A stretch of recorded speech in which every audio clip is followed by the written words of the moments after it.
अभी तक इस मामले में हम लोग 25 लोगों को अरेस्ट कर चुके हैं।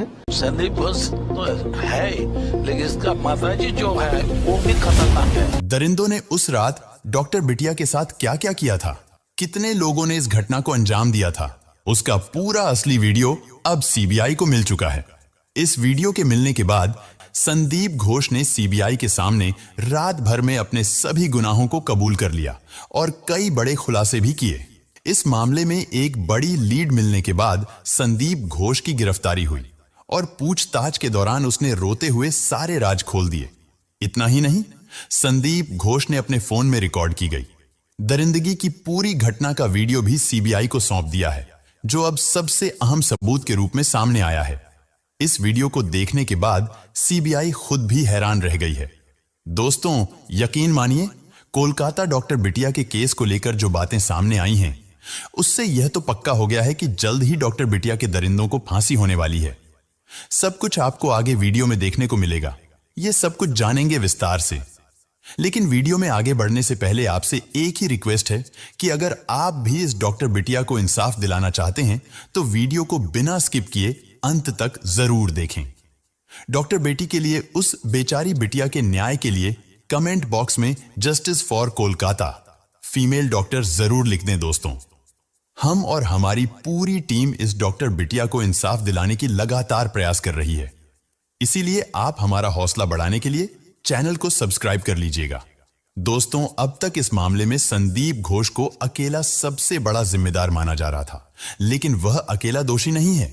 जिन 7 लोगों से पूछताछ की गई थी और जिनका पॉलीग्राफ टेस्ट किया गया था, उनमें से एक व्यक्ति ने इस मामले में सबसे अहम किरदार के रूप में अपनी पहचान बनाई है। संदीप घोष के एक एक बयान ने पूरे मामले को फिर से उलट-पलट कर दिया है।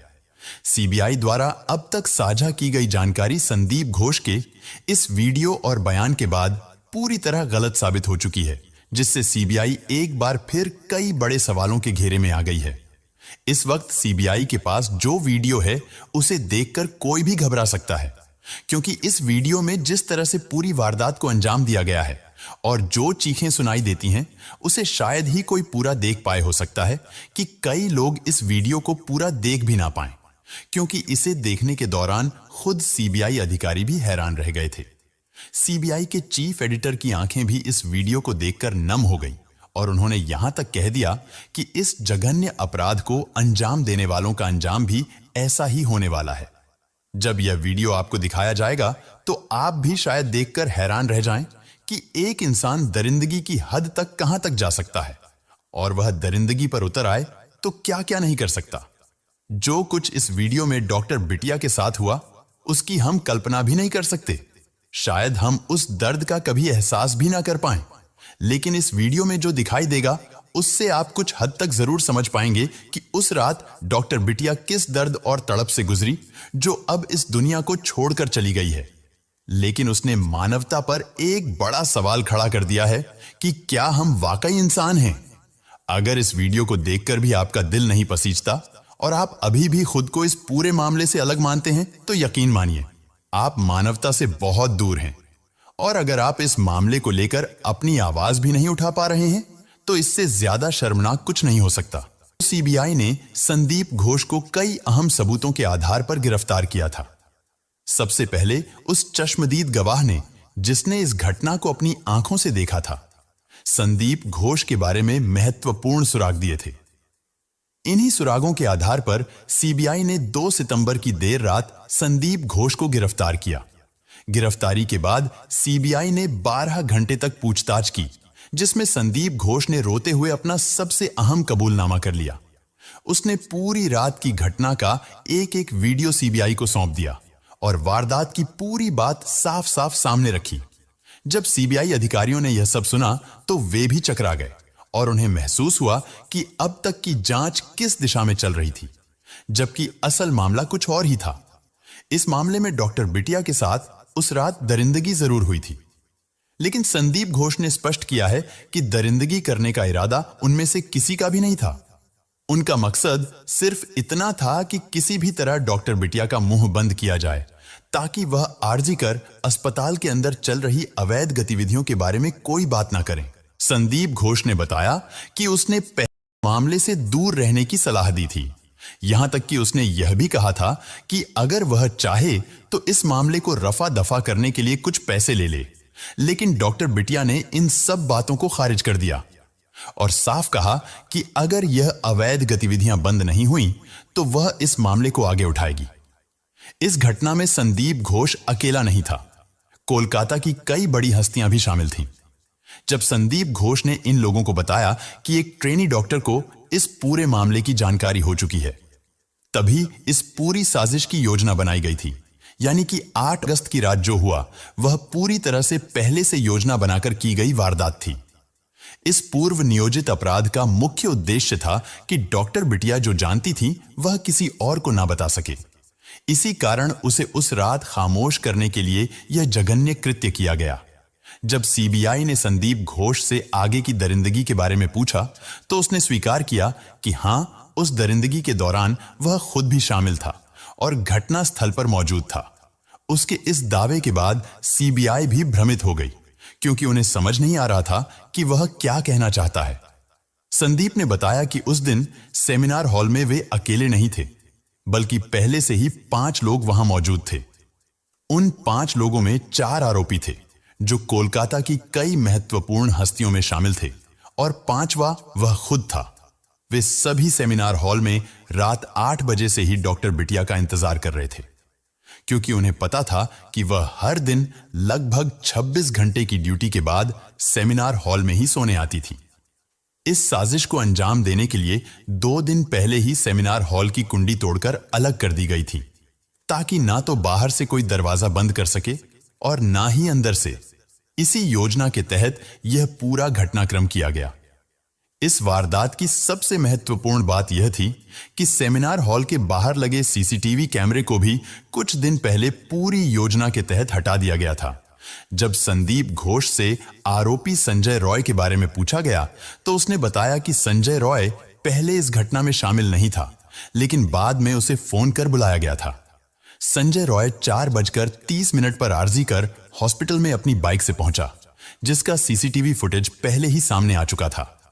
उस फुटेज में देखा जा सकता है कि वह बहुत तेजी और घबराहट में हॉस्पिटल में दाखिल हुआ और सीधा सेमिनार हॉल की ओर गया।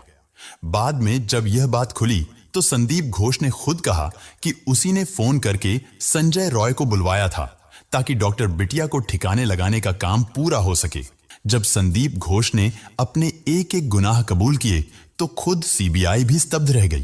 पहले कहा जा रहा था कि इस केस में अकेला संजय रॉय ही है, लेकिन दोस्तों अब पता लगता है इस घटना में कई लोग हैं। सबसे पहले शुरू करते हैं किरदार नंबर 5 से विप्लव सिंह। दोस्तों, यह भी खुलासा हुआ था कि आरजी कर मेडिकल कॉलेज में कुछ ऐसा था जिसे डॉक्टर बिटिया जानती थी, और यही जानकारी उनके लिए खतरनाक साबित हो सकती थी। इस सिलसिले में विप्लव सिंह का नाम सबसे ऊपर आता है। डॉक्टर बिटिया को इस व्यक्ति से डर था। विप्लव सिंह अस्पताल में हुए भ्रष्टाचार के मामलों में सह आरोपी है और मां तारा ट्रेडर्स उनका मालिक भी है। इस मामले में एफआईआर भी मां तारा ट्रेडर्स के नाम से दर्ज की गई है। बताया जा रहा है कि विप्लव सिंह के पिता मेडिकल कॉलेज में काम कर चुके हैं और विप्लव ने अपने पिता के संबंधों का फायदा उठाकर पहले अस्पताल में पोस्टर और बैनर बनाने का काम शुरू किया, फिर धीरे धीरे दवाइयों की सप्लाई का ठेका ले लिया। इस तरह वह भ्रष्टाचार के इस जाल में और गहराई से फंसता चला गया। अब आइए आपको किरदार नंबर 4 से मिलवाते हैं। सुमन हाजरा। दोस्तों, सुमन हाजरा संदीप घोष का करीबी व्यक्ति है। सुमन हाजरा अस्पताल में मटेरियल की सप्लाई का काम करता है और संदीप के साथ उसका तालमेल बहुत अच्छा है। यह दोनों न सिर्फ व्यापार में साझेदार हैं। सुमन हाजरा और संदीप घोष की इस दोस्ती और अस्पताल के भीतर हो रहे भ्रष्टाचार के काले खेल ने पूरे मामले को और भी पेचीदा बना दिया है।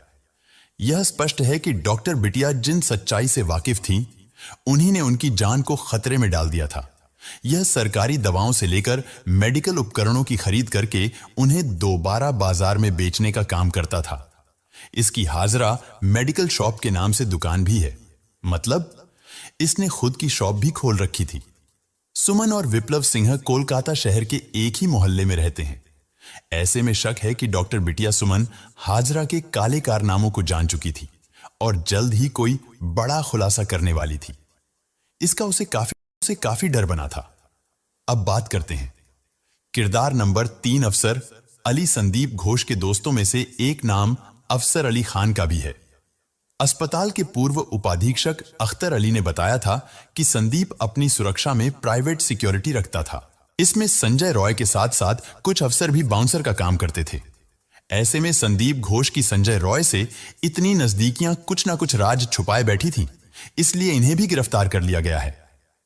किरदार नंबर 2 संदीप घोष वह शख्स है जिसने अस्पताल के लावारिस शवों को भी नहीं बख्शा, यह उन्हें भी बाहर बेच देता था। अब संदीप घोष गिरफ्तार हो चुका है, लेकिन उसके अंदर छिपे कितने सच अभी भी बाहर नहीं आए हैं, यह सवाल हर किसी के मन में है। डॉक्टर बिटिया की इस दर्दनाक मौत के लिए संदीप घोष भी पूरी तरह जिम्मेदार है।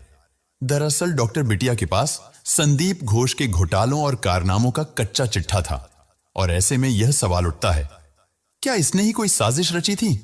दोस्तों, इसी अस्पताल के पूर्व उपाधीक्षक अख्तर अली ने संदीप घोष के खिलाफ वित्तीय अनियमितताओं की शिकायत दर्ज कराई थी। उनके मुताबिक संदीप घोष अस्पताल के सारे कॉन्ट्रैक्ट अपने परिवार और रिश्तेदारों को दिलाता था, ताकि उनसे मनमर्जी के काम करवा सके। वो बहुत ही करप्टेड आदमी है। वो आरजीकर मेडिकल कॉलेज में स्टूडेंट लोगों को फेल कराना, टेंडर ऑर्डर देकर के 20% कमीशन लेना, और ये हॉस्टल वगैरह अलॉटमेंट में पैसा लेना, और स्टाफ सिलेक्शन कमीशन, मतलब आरजीकर में जो भी काम होता था, पोस्टिंग हो, ट्रांसफर हो, हाउस स्टाफशिप हो, सब जगह वो पैसा खाते थे। सिर्फ यही नहीं, गेस्ट हाउस में जूनियर जो स्टूडेंट है उन लोगों को बैठ करके शराब वगैरह पिलाते थे, और उन स्टूडेंट लोगों से आंदोलन भी करवाते थे। मतलब एक माफिया राजा बोल सकते हैं। मैंने अपनी पूरे कैरियर में इतना गंदा इंसान नहीं देखा। यहां तक कि बायोमेडिकल कचरे के निपटान में भी भारी चोरी की गई थी। संदीप घोष के कारनामों से नाराज लोगों का गुस्सा इस कदर बढ़ गया था कि जब सीबीआई उसे अलीपुर कोर्ट में पेशी के लिए लाई, तो कोलकाता के आरजीकर मेडिकल कॉलेज के प्रिंसिपल संदीप घोष को एक प्रदर्शनकारी ने थप्पड़ मारने की कोशिश की। प्रदर्शनकारियों ने उसे देखते ही चोर चोर के नारे लगाए और फांसी की मांग की। किरदार नंबर 1 संजय रॉय कोलकाता के डॉक्टर रेप और मर्डर केस में संजय रॉय मुख्य आरोपी है। अब तक की जांच में यही सामने आया है कि इस खौफनाक वारदात को संजय रॉय ने अकेले ही अंजाम दिया। सीबीआई के पास उसके खिलाफ ठोस सबूत हैं, जो उसके गुनाहों की चीख चीख कर गवाही दे रहे हैं। संजय रॉय के खिलाफ इतने पुख्ता प्रमाण हैं कि उसके बचने की कोई गुंजाइश नजर नहीं है। इस पूरे केस में जहां एक तरफ संदीप घोष के घोटाले और साजिशें सामने आ रही हैं, वहीं संजय रॉय के खिलाफ सबूत उसे न्याय के कटघरे में खड़ा कर रहे हैं। अब देखना यह है कि इन दोनों दरिंदों को कब और कैसे उनके किए की सजा मिलती है। यह फिलहाल न्यायिक हिरासत में है। प्रदर्शन कर रहे डॉक्टरों का आरोप है कि पुलिस ने रेप और मर्डर केस की जांच में शुरू से ही लापरवाही की है। अभी भी सीबीआई ने एक महत्वपूर्ण कड़ी का खुलासा नहीं किया है। सीबीआई का मानना है कि इस मामले में कई बड़ी चीजें जुड़ी हुई हैं और यह मामला राजनीति तक पहुंच गया है। इसका मतलब है कि इसमें शामिल बड़ी हस्तियों के नामों का उजागर होना केस के लिए बहुत संवेदनशील हो सकता है, और शायद इसी वजह से अब तक उन लोगों के नाम सामने नहीं आए हैं। लोग लगातार सवाल कर रहे हैं कि क्या वास्तव में इसमें किसी का नाम सामने आया है। हां, इसमें कई लोगों के नाम शामिल हैं, लेकिन वे अब तक संदिग्ध की भूमिका में हैं। जैसे ही नाम स्पष्ट होते हैं, सीबीआई तुरंत गिरफ्तारी करने में कोई कसर नहीं छोड़ेगी, भले ही राज्य सरकार इसमें ढिलाई बरत रही हो। लेकिन केंद्र सरकार और सीबीआई इस मामले में पूरी तरह से सख्त हो चुकी है। इस मामले की जांच पड़ताल तेजी से चल रही है और जल्द ही सभी आरोपियों के नाम उजागर किए जाने वाले हैं, ताकि देश और दुनिया के लोग यह समझ सकें कि कोई भी आरोपी बच नहीं सकता। अपनी आवाज को दबाना नहीं चाहिए और ना ही चुप रहना चाहिए। हम केवल सीबीआई के काम पर भरोसा करके नहीं बैठ सकते। हमें यह याद दिलाते रहना होगा कि अभी तक इस मामले में न्याय नहीं मिला है, और न्याय में देरी भी अन्याय के बराबर होती है। इसलिए आप सभी से अनुरोध है कि कमेंट बॉक्स में अपनी आवाज बुलंद करें और जस्टिस वी वांट जस्टिस लिखें। इससे यह स्पष्ट हो जाएगा कि हम सभी एकजुट हैं और इस मामले में न्याय की मांग कर रहे हैं। भले ही आपको वीडियो पसंद ना आए, आप इसे लाइक ना करें, लेकिन अगर आप चाहते हैं कि इस मामले से जुड़ी जानकारी